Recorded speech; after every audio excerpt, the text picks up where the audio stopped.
once again, Link is right-handed because Nintendo is a slave to the woke. Wouldn't the woke move be to make him left-handed? No, actually, because I'm left-handed and I'm based. So spoilers, I guess, for the opening of Tears of the Kingdom. But Link loses his arm and it is replaced by the arm of a mysterious figure. Ooh. And this figure's name is Rauru. a name that we've encountered many times before. Of course, it was a town in Zelda 2, The Adventure of Link. Yes. The name of one of the course it was. sages. Of course it in was. Ocarina of Time, right? The one who had an owl as an avatar. He'd float around as Kepera Gebera. I was so tired when I finally got around to playing this game. I had been in rehearsal for this play all week. I was losing my mind from delirium, but I still had to play. You had to? I had to. Why? Yeah. I needed to be part of the conversation, Josh. Got it. Okay. Just to be up on the discourse. I was going to hurt AJ really bad. Got it. I was going to do injuries to him. I texted Brian saying, Rauru lost his arm jacking Ganondorf too hard, which I thought was going to be the end of the joke. And then Brian responded, Rauru is the sound Ganondorf makes when he busts. So many possible worlds, but we got this one. So many possible worlds, but we got this one.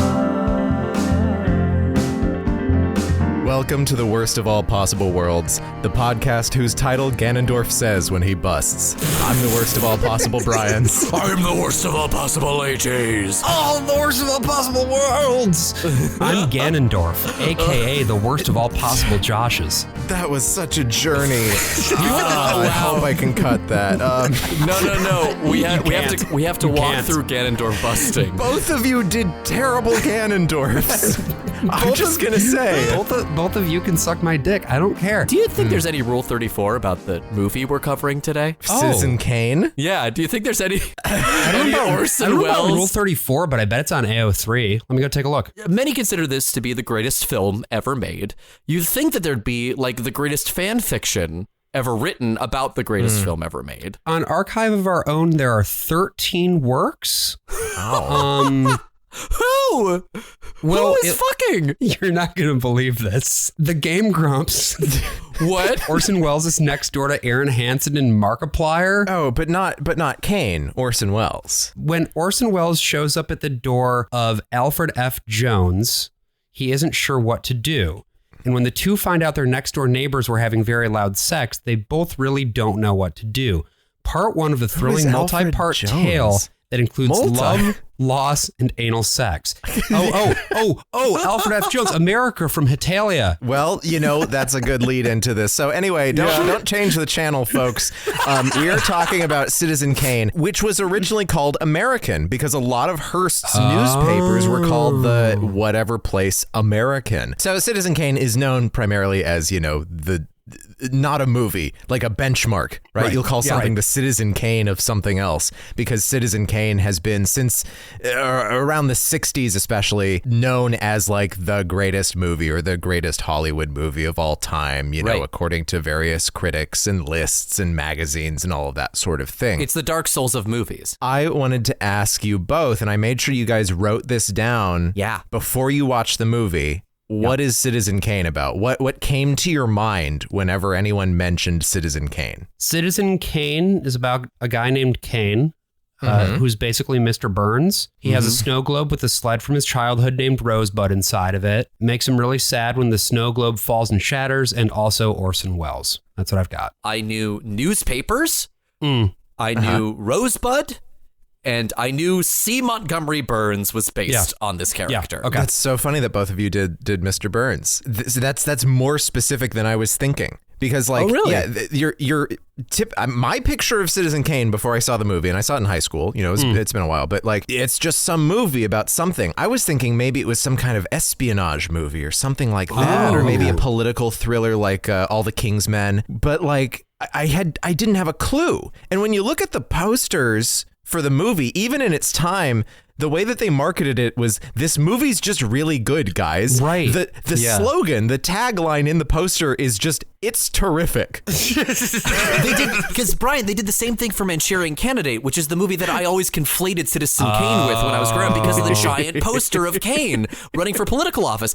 And also, that's a very small part of this movie. Like, no, it's very minor. I didn't even have that image. Because like the A poster that they went with is just a painting. It's like a watercolor of Orson Welles standing there, and then like it kind of looks like maybe there's a romance happening somewhere in it, and it just says it's terrific. What I came in low-key expecting was something that was just kind of boring and old.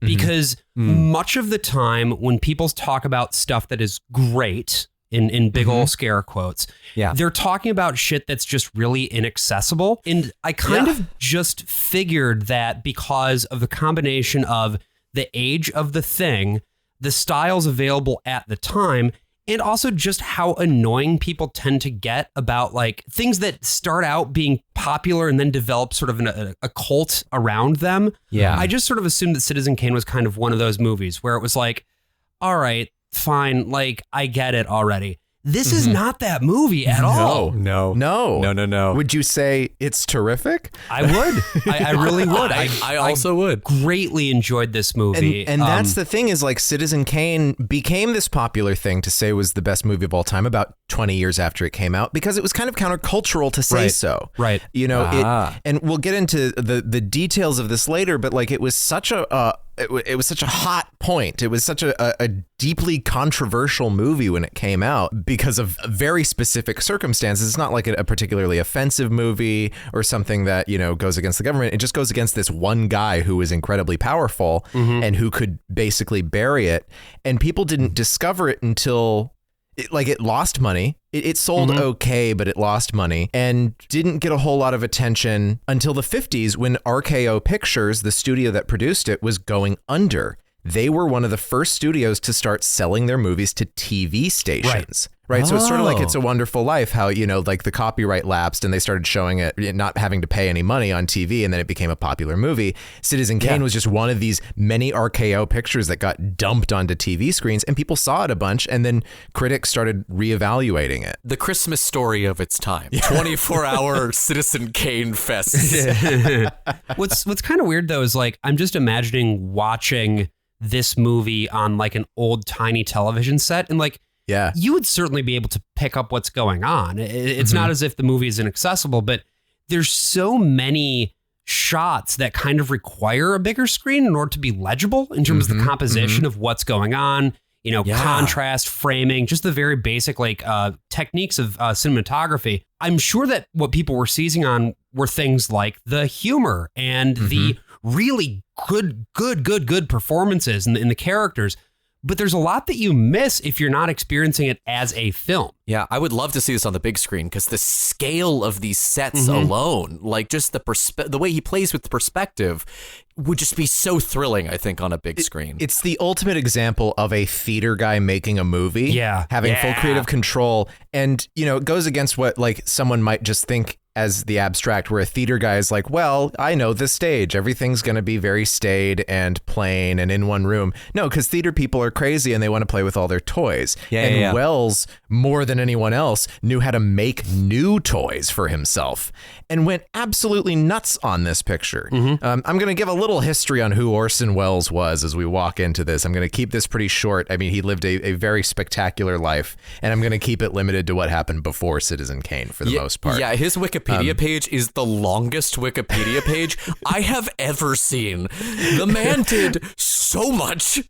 He is insane. I mean, the fucking trailer for Citizen Kane has its own Wikipedia page. Yeah. But Orson Welles was born in Kenosha, Wisconsin. He's a Midwestern boy. Hey. He's from an old, like, Midwestern family. The grandfather or great-grandfather that he's named after was a very important lawyer. They had money, and then they lost money. His dad was like a patent holder for like a certain lamp that went on bicycles, which is very like Elsa Prince kind of territory.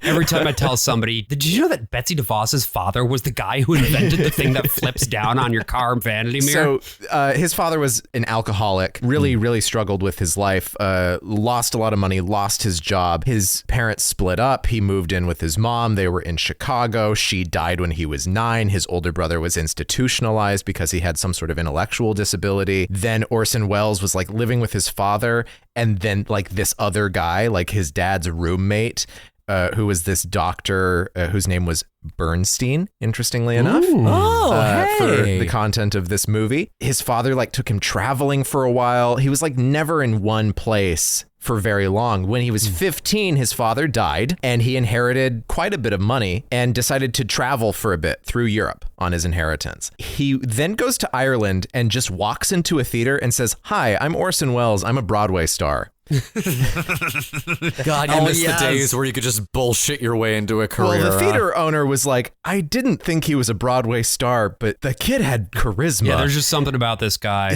Someone walks in just swinging his nuts around like that. You're either going to punch him in the face or put him on stage. And the second thing happened. So he debuted on the Irish stage in October of 1931. He was 16 years old. Wow. And living alone. You know, he had taken, Mr. Bernstein became his legal guardian by his own choice, according to his father's will. And but he wasn't with him. He was just working professionally in Ireland as a 16-year-old.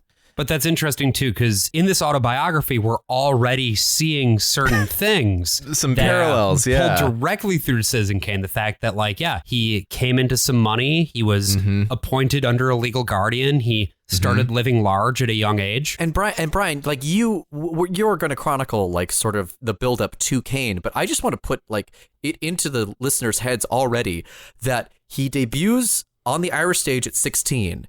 10 years later. Just 10 years. Yeah. He makes Citizen Kane. So he comes back to the United States. He meets Thornton Wilder and a bunch of major theatrical producers, and he gets into a new repertory company at 18 and tours around and does a lot of performances in Buffalo, Pennsylvania, Connecticut, all that stuff. Then he gets on the radio at age 19. Well, he already had that voice. He certainly did. I mean, he does not sound like he's in his 20s in this movie. I mean, can you imagine? That must have been the other thing. It was like a 16-year-old walks up to you and he probably already sounded like that. His father being this very alcoholic man who's not, he wasn't able to take care of himself. Orson Welles was essentially an adult at this time. At a time when a lot of kids were basically adults, when they were in their teenage years. So he's doing the radio. Radio pays really well, right? You can work a lot. You can do your theater job, do a radio show, and make money. This is how Vincent Price worked. He got a Broadway show when he was 20, and then he was doing soap operas during the day. Wow. So he could go do his Broadway show, do the radio, do his Broadway show. And because it's live, because it's every day, you're doing stuff all the time. The stakes are high in one sense, but also you can just fuck around. And if you do a terrible performance, no one's ever going to see it again. Right. It's just gone. So he played Tybalt on Broadway in December of 1934, still at the age of 19. He became one of the highest paid radio actors at this time. There was this clique of people, including him and Price and all of these others, doing New York radio productions on CBS who were getting paid more than anyone except for the big movie stars, right? The big boys. Right. Yeah. Who will sometimes even kiss a man on the mouth. Yeah.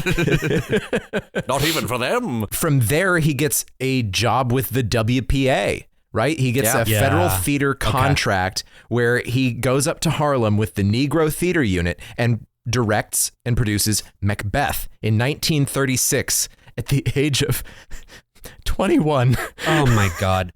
But you know what? I feel great. I feel great.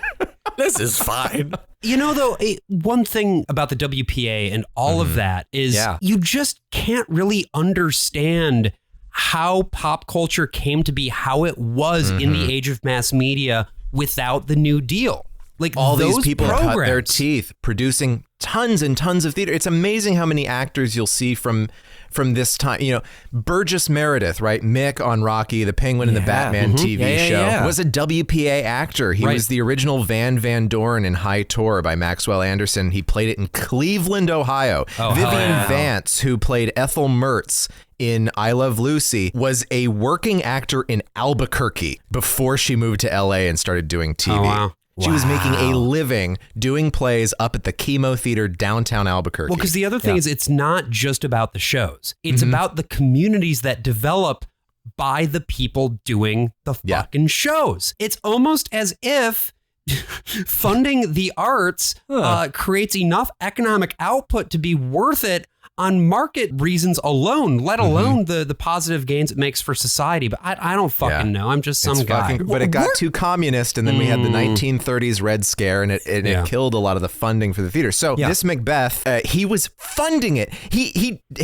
had the money that was allocated to this production, but he was also funding it with his own money because of all the radio money that he was making. Then he did, at the age of, he was a bit older now, 22, he did The Cradle Will Rock, right? Yes. With the music by Mark Blitzstein. And this becomes its own like fiasco. Like they lose WPA funding. They can't perform at the theater anymore. They're running afoul of the police anyway because it's like a little too left wing. This is the Red Scare stuff that's happening. They get locked out of the theater on opening night. They find another theater that same night, walk the audience a number of blocks away to that theater. Everyone walks down the streets to the premiere of this show. They are not allowed to perform it on the stage, so they don't. They do it in the house, all around the audience. And if you ever want to see a great dramatization of that production, watch the movie Cradle Will Rock. Yeah. It has a fucking fantastic star-studded cast with the Cusacks, with Tenacious D, with Bill Murray. Tim Robbins is there.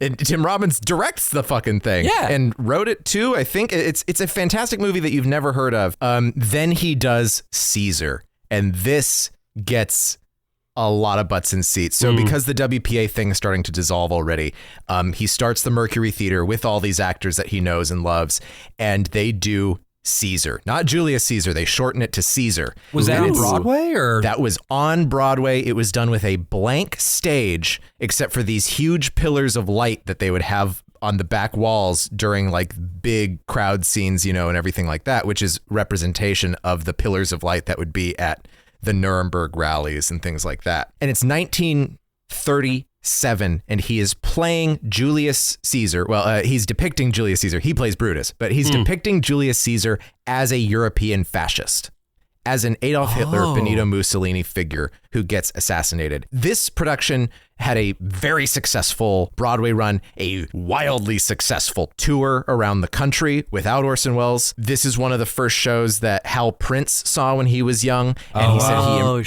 he basically sexually imprinted on this, and he just wanted to be Orson Welles after this. Sure. Which is like why I know both of you didn't actually see Phantom of the Opera when it was on Broadway. Right. But that opening scene of Phantom of the Opera is basically the opening of the opera in Citizen Kane. It was his opportunity to do Orson Welles. Oh, interesting. And also, is that Caesar where Eustace got the idea to put Trump in? I mean, probably. Caesar? He may have been the first to really modernize Caesar in any way. Yeah. Wow, interesting. There's a radio production of it, and you can actually, there is tape. Oh lordy, there are tapes of the Julius Caesar Mercury Theater on the Air production. Cool. There's also a tape of the rehearsal they do the day before, which is really fun because you can hear them doing this truncated production while also hearing Orson Welles having like bitchy asides, like, wasn't the music supposed to come in a line earlier? 22-year-old piece of shit. And then the radio is where they really start to figure out how to play an audience and how to build an audience, because then eventually they go from things like Caesar to the War of the Worlds, where they stage the War of the Worlds as a massive news hoax. You listen to the Adventures in Odyssey, that was a takeoff. Well, I was going to say, thankfully, although it was a hoax at first, once the small child got to the diner where everybody was hanging out for the teacher banquet, they finally realized that it was a hoax. So, one thing you guys may not have known when you were listening to that episode, you know, there's the power outage thing that happens. That happened in a place called Concrete, Washington. The power went out while the broadcast of the War of the Worlds was happening. And so there was an actual panic in this small town of 500 people. Wait, there's a town called Concrete, Washington? Yeah, it's one of those places where like there was some concrete industry and there were no nearby cities. So there's a lot of places like that. This was, we overplay like exactly how much people were responding to this as though it were real. But it definitely had people fooled. There is a great thing. We will link it in the description. There's a great like internal video that AT&T produced in the 80s or 90s where they talked to these old switchboard operators, these like old women who were on the switchboard the night of the War of the Worlds broadcast and having people call in panicked about this because it was also playing on this fear about some kind of invasion coming from Europe, right? Oh yeah. The war was not in full swing yet. It wasn't 39 yet, and it certainly wasn't 41, but America was tense, and America was waiting for this to happen. This is why Caesar hit. This is why War of the Worlds hits. And RKO, one of the big studios at this time, and not for too much longer, right? Within the next 20 years, it's going to be gone, says, we need this guy. We need this boy genius. We're going to give him a contract that we've never given anyone before. To that point, it's sort of like right now where it's going to go down. We just don't know how. Absolutely. Right? Yeah. And I feel like some of the people who we are most interested in right now are the ones who are most closely cataloging the reasons that it's about to go down. So like that's why Mike White is having such a moment right now. Just to give one example, if you are diagnosing the causes of the thing, but nobody else is doing anything about it, everybody's going to look at the piece of art and be like, yes, this is doing the thing, but it's not enough. It's not enough to actually affect change just to point something out. And so Welles gets this deal with RKO. It's a 3-picture contract, and he demands from them that he have complete creative control over all aspects of production. And they say yes. Wild. And he's what, 25? Yeah. Suck my dick, Orson Welles. So call me Alfred Jones from Hetalia, because Orson Welles needs to suck my fucking dick. Hey there, you are listening to a preview of a premium episode of The Worst of All Possible Worlds. If you'd like to listen to the rest of this, head on over to our Patreon. That's patreon.com/worstofall. And you can listen to not only the rest of this episode, but our entire backlog of premium episodes, bonus episodes, and if you subscribe at the $10 tier, you will get an extra episode of the podcast every single month. Again, that is patreon.com/worstofall. Hope to see you there.